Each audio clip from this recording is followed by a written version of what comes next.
for today's mini vlog, tadang! O diba, ang vales. So for today's video, maghimo ta og beef tapa. Yes, maghimo na ko karon og beef tapa kay ayaw nila ang pinalit sa gawas kay gahi daw kuno.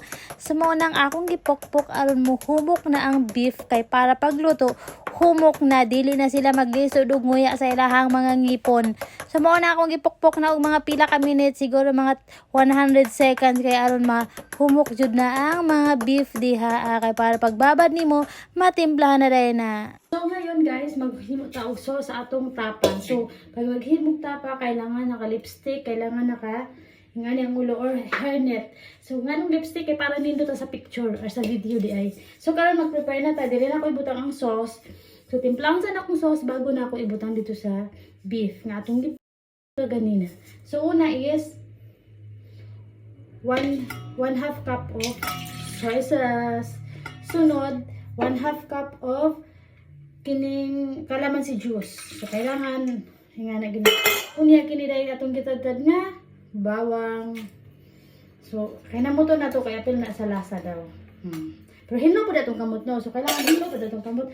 And then kailangan na to og 1 teaspoonful nga sugar. Ayan.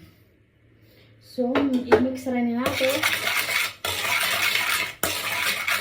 Kunya magdagdag na dayon ta og mga pampalasa.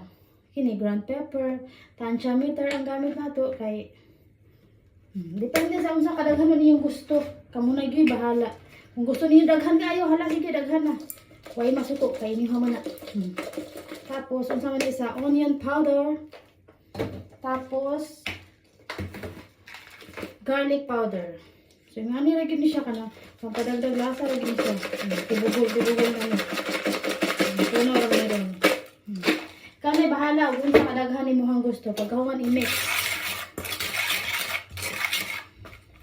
Mix well ra gyud na. Ngani ra siya. Ay, nagpagitan na ang cellphone.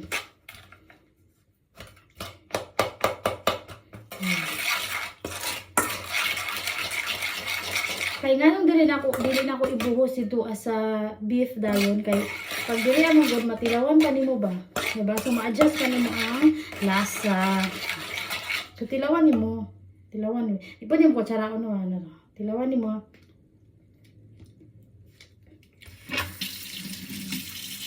Pag kulang, syempre magdagdag ka. Depende na gina sa inyong panlasa ha.